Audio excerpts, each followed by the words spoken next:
Good morning, boys. We will begin the next chapter in English literature. And this time it is a poem, and it is on page 83. The name of the poem is Lines Written in Early Spring. So please keep your textbooks open and open it to page 83. So in this poem, the poet is praising nature. He is also sharing his concern at the way humanity is alienating itself from nature. This poem was written by the famous poet William Wordsworth, right? Now, in front of you, you can see the picture of William Wordsworth. Now, let us know a little bit about William Wordsworth. William Wordsworth was an English poet who belonged to the Romantic period. Well, Romantic period doesn't imply as to what you understand by romance. Romantic era was an intellectual movement in Europe in the late 1700s.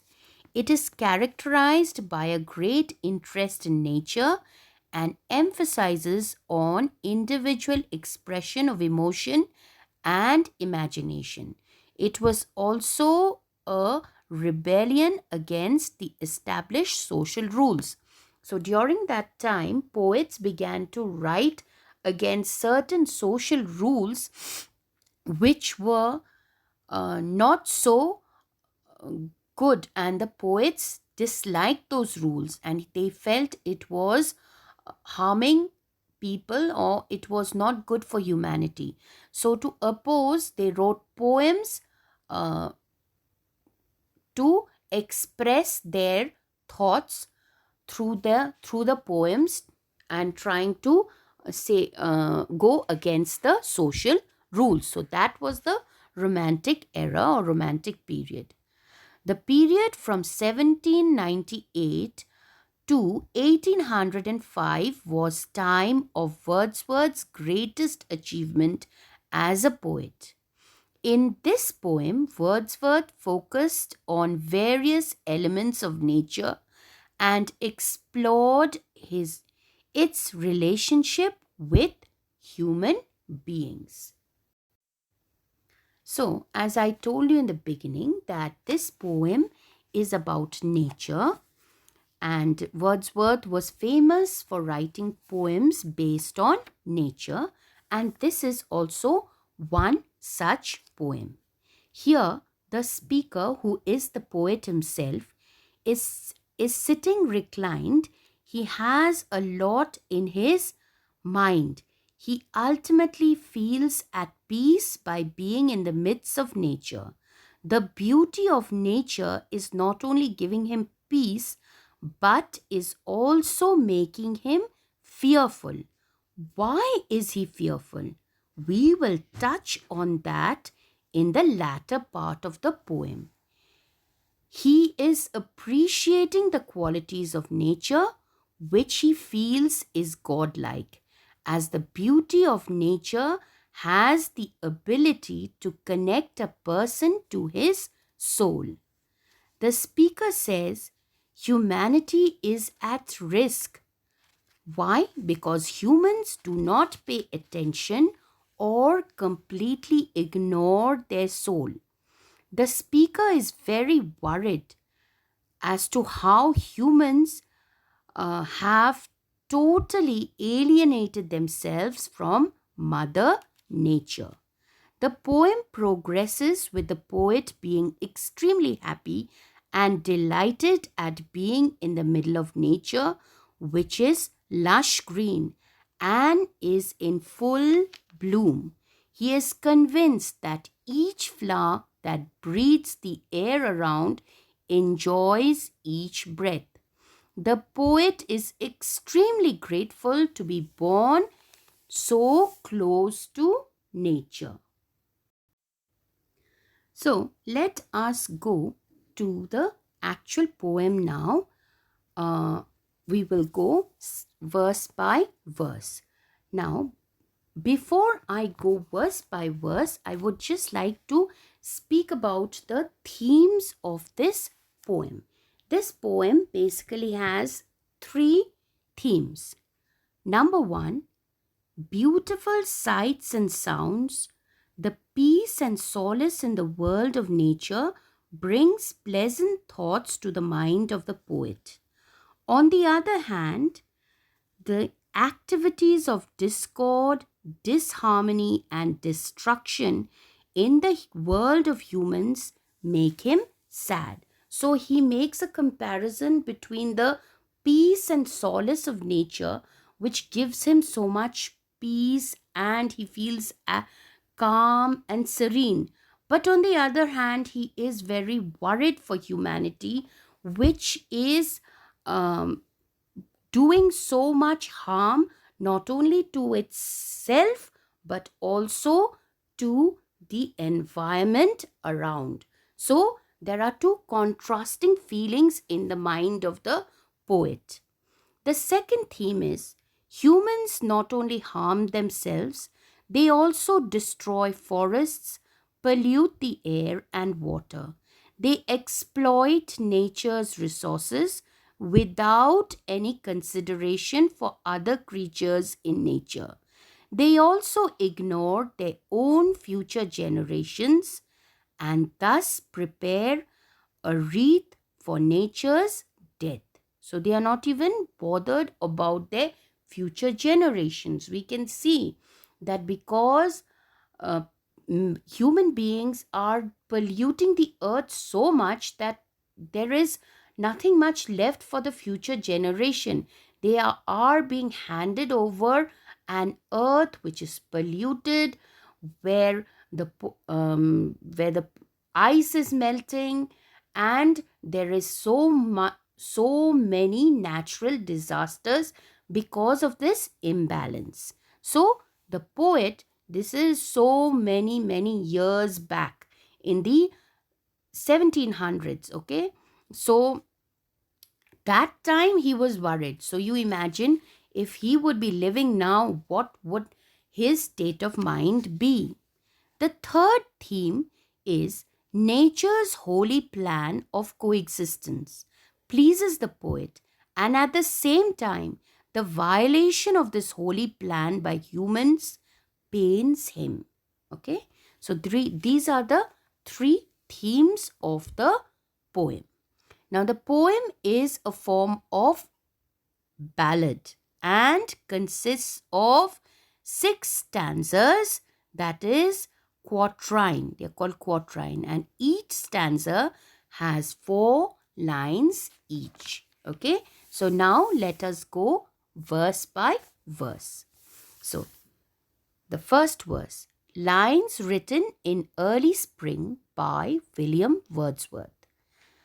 I heard 1,000 blended notes while in a grove I sat reclined in that sweet mood when pleasant thoughts bring sad thoughts to the mind. So what is he saying? I heard 1,000 blended notes. Now what's the meaning of blended? Blended means many things together mixed to make one. Okay, like if we mix different kinds of music and make it one music, so that is blended. Different kinds of notes brought together and make one and compose one music, or different colors brought together and mixed together, blended together to make one color. So it is a mix of many things. Blended means a mix of many things. So I heard 1,000 blended notes. So what notes did he hear? Notes would imply musical notes, right? So he heard so many birds around him. They had so many different music to his ear. It was a music to his ear. Some were chirping, some were calling, some were twittering, some were cawing. Yes, so all these different sounds blended together to form a note. So it became a melodious tune. So we see that when the poet is listening to these 1,000 blended notes of all the sounds around and the birds chirping, cawing, twittering, he says that while in a grove, I sat reclined. Okay? So while in the midst of nature, it could be the woods, it could be a garden, whatever it was, I sat reclined. So reclined is to sit in a relaxed manner. So you can see the picture in front of you. That is how a person sits reclined, okay? With his back rested on something relaxed. So you can see the same picture in on page 83 of your textbooks also, where you see the poet sitting reclined in the midst of nature. So in that sweet mood when pleasant thoughts bring sad thoughts to the mind. So, when he could hear all the blended notes of all that music around him, and he sat reclined in a grove means in midst of nature, he sat relaxed, and that time he was feeling very pleasant and his mood was very sweet and he had pleasant thoughts around. So when you are in the midst of nature, usually we feel calm and serene and our thoughts are pleasant. But he says, when pleasant thoughts bring sad thoughts to the mind, but at the same time, the speaker or the poet is feeling sad because he has sad thoughts in his mind. Okay, so now we will go to the. So in the next verse, he says, to her fair works did nature link the human soul that through me ran, and much it grieved my heart to think what man has made of man. So, what is he saying? The nature through her good work. Now, you can see here in the first line, to her fair works did nature link. Now, here there is the use of the word her. Her, so the poet is referring nature to nature with the word her. That means he is giving nature a human quality, and that is personification. Whenever you give human quality to something, then it becomes personification. So he's personifying nature. Okay. To her fair works did nature link the human soul that ran through me. So what is he saying? The nature through her good work, that means the good work that nature did, what was that? Has linked the human soul to nature. This means the soul of the speaker or poet connects with nature in regard to the beautiful or fair work nature has done. Then, what happens in the next two lines is a drastic change of his thoughts. There is an undertone in these lines. What is he saying? And what is that undertone? He is saying that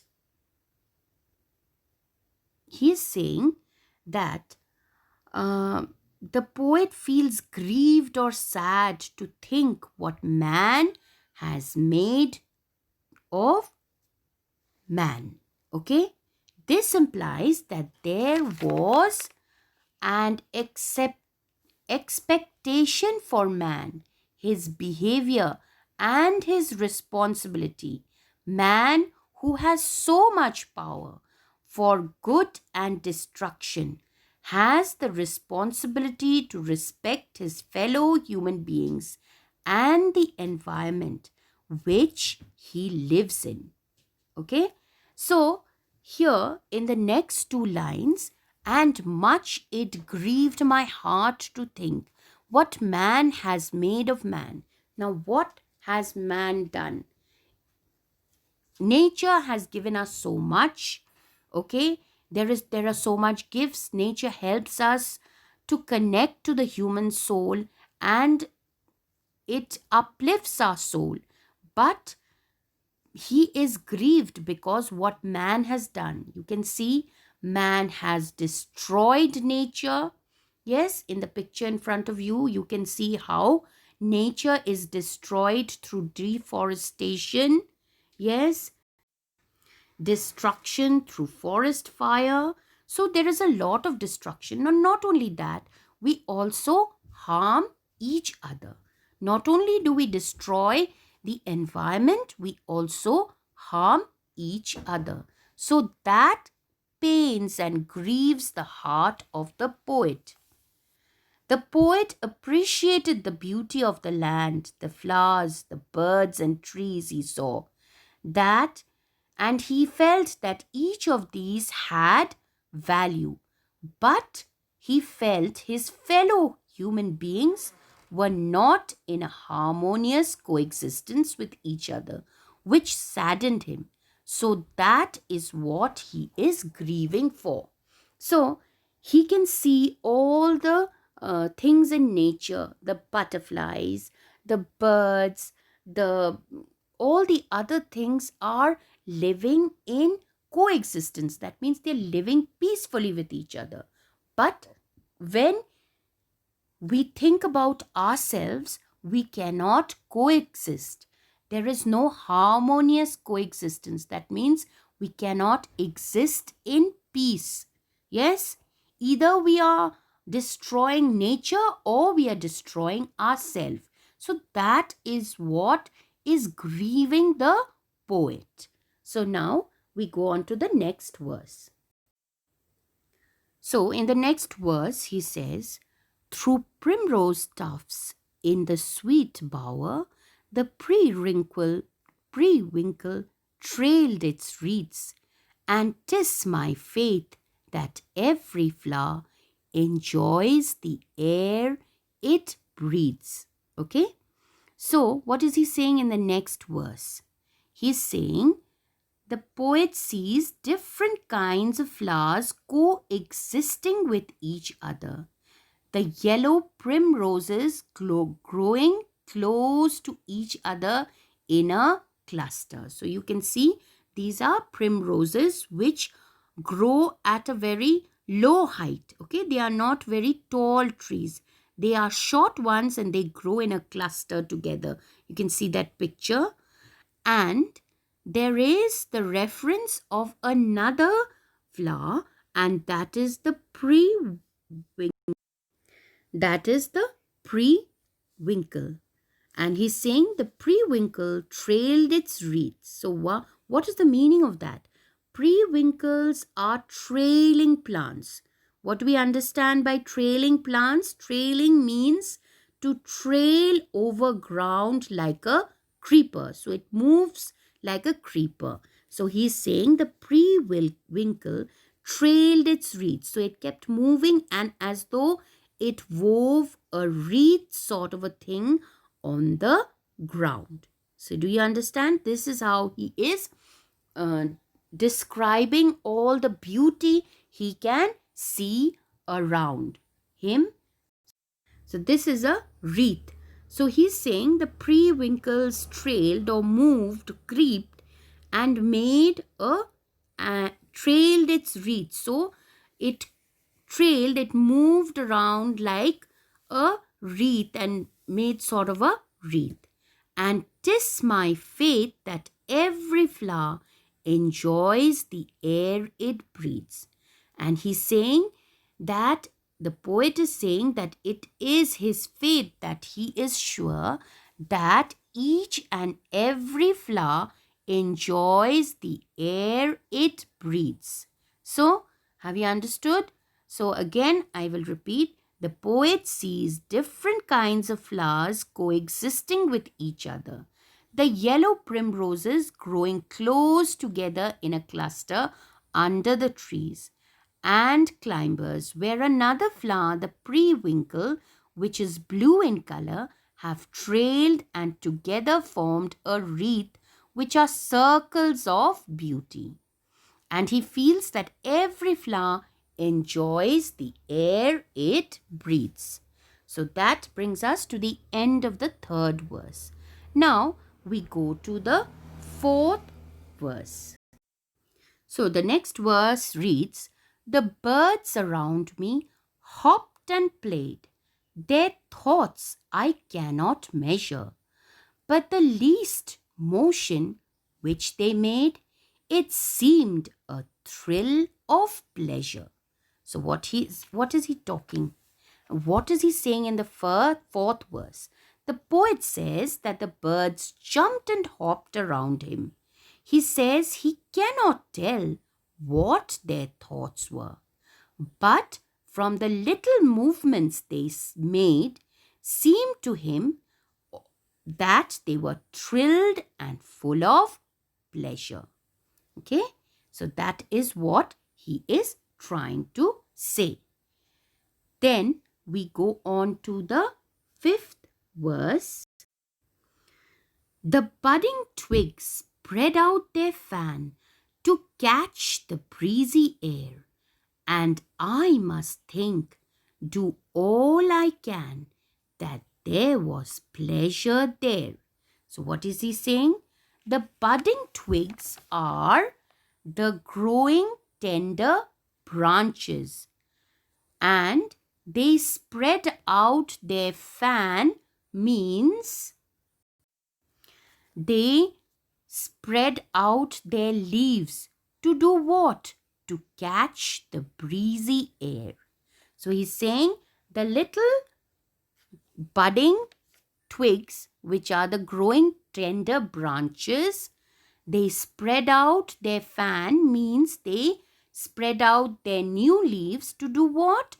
To catch the breezy air.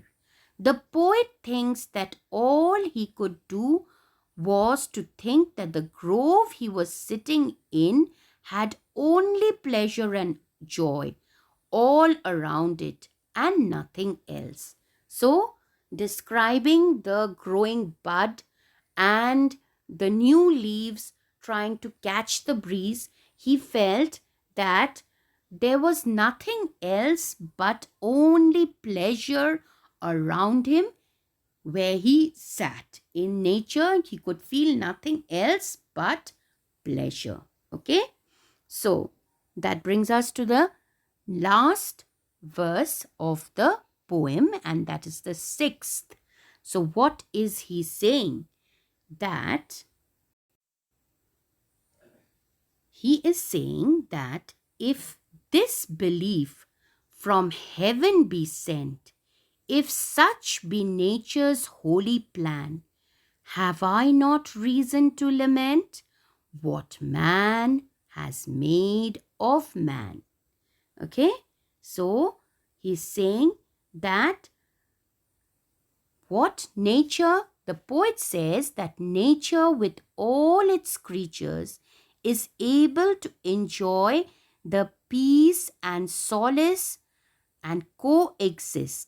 Then the poet has reason to believe that this is God's holy plan sent from heaven.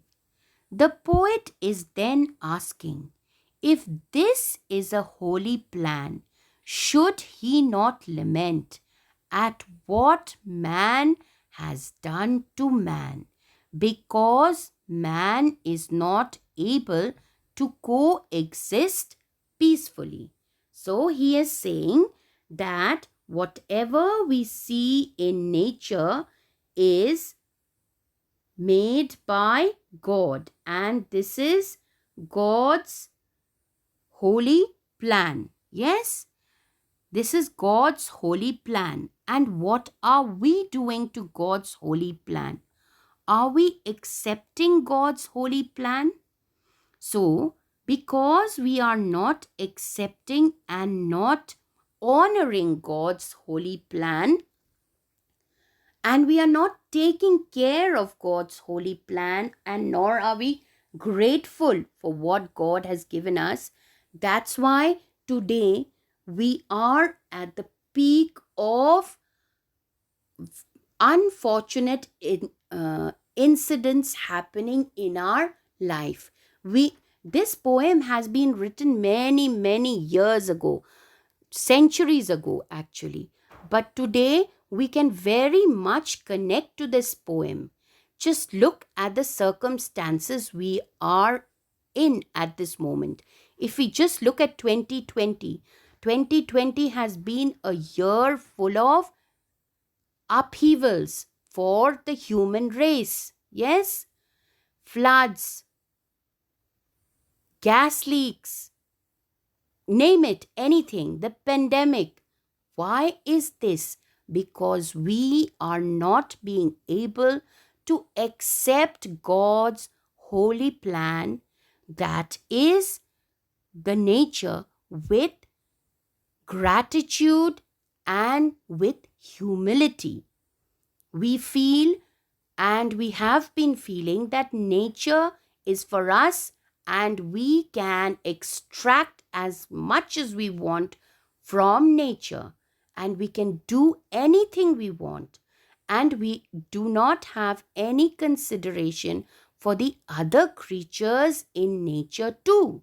Yes, so we are dishonoring God's holy plan. So many centuries back, Wordsworth could foresee this, and he was pained at that time.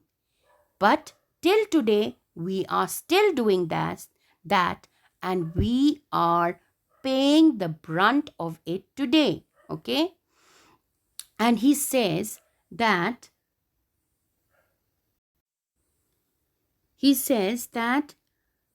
he man is not able to coexist peacefully. He brings in destruction for others. So you can see that picture, destruction for others, war. So many wars have been fought. For what? So many lives lost. And even till today, there is so much of bloodshed and war and strikes, yes, for others around and himself. The poet is extremely sad, pained, and laments to see the violation of God's holy plan. Then you can see the pollution we have created. So, this is why the poet was very pained and was very sad, and he laments. You can see, have I not reason to lament what man has made of man? And he says that nature obeys God's plan, but man disobeys God, which makes the poet sad. So, I hope I have been able to explain the poem. If you have any problem, you can always contact me. So, with that, we come to the end of the explanation of this poem, and you can find the word meanings there. Lament, you see, feel sorry, or yes, that is there. Then tis is, it is, and the others I have explained to you. Grieved is to be very sad. So you please read the poem quite a few times. We will do the written work after a few days.